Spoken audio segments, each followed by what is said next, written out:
జీవితాన్ని జీవిస్తున్నాడు, అనుభవిస్తున్నాడు కష్టాలు బాధలు.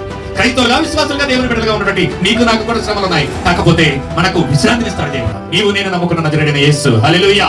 ఆ విశ్వాసం, ఆ నిరీక్షణ మనం కలిగి ఉండాలి. లోకంలో ఉన్నవాడికి నిరీక్షణ లేదు, కానీ శ్రమల నుంచి కూడా ధైర్యాన్ని తెచ్చుకోమని చెప్తూ ఉన్నాడు.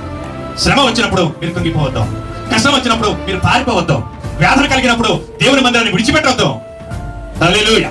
ఆటంకాలు వచ్చినప్పుడు సాతానికి అవకాశం ఇవ్వకుండా దేవుని సన్నిధిలో నిరీక్షణ కలిగి దేవుని మందిరంలో చేరి ప్రార్థన చేస్తే, నేను జయించిన ఈ లోకాన్ని నన్ను కలిగిన బిడ్డలు, నా బిడ్డలు నాతో నడుస్తారో, నేను జయించిన ఈ లోకాన్ని నా బిడ్డలు కూడా జయిస్తారని దేవుడు వాగ్దానం ఇస్తున్నాడు. ఈ రోజు ఈ లోకం మనిషి కుమారునిగా ఈ పాపాన్ని, ఈ భారాన్ని మోయడానికి ఈ లోకానికి వచ్చినటువంటి యేసుక్రీస్తు ప్రభుల వారు మోసిన భారం, పడిన కష్టం, తినిన దెబ్బలు, కాచిన కన్నీరు, కాచిన రక్తం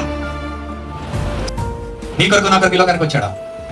అది నమ్మి విశ్వసిస్తే, ఆ నిరీక్షణ మనకుంటే దేవుడు తప్పక ఈ లోకంలో నుంచి నిన్ను కూడా జయముతో, విజయముతో, వీర విజయముతో మనల్ని కూడా హెచ్చిస్తారట. హల్లెలూయా. ఆయన వాక్యానుసారంగా జీవించే వారమైతే, ఆయన సన్నిధిలో మోకరించి ప్రార్థించగలిగే వారమైతే, ఆయనకి ఇవ్వాల్సిన సమయాన్ని ఆయనకి ఇచ్చి ఆయన సన్నిధిలో గోజాడే వారమైతే, అసత్యానికి గుర్తిరిగి ఆ మార్గాన్ని నడిచినటువంటి వారమైతే, యేసుక్రీస్తు ప్రభుల వారు ఈ లోకాన్ని జయించినట్లుగా, యేసుక్రీస్తు ప్రభుల వారు ఈ లోకాన్ని నుంచి విజయాన్ని పొందుకున్నట్లుగా నీకు నాకు కూడా విజయాన్ని ఇవ్వడానికి ఆయన ఇష్టపడుతున్నాడు. హల్లెలూయా.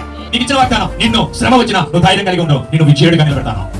బాధ వచ్చినా, కష్టం వచ్చినా, నిందలు వచ్చినా, అవమానాలు వచ్చినా నువ్వు ధైర్యం తెచ్చుకో, ధైర్యంతో నిలబడవు.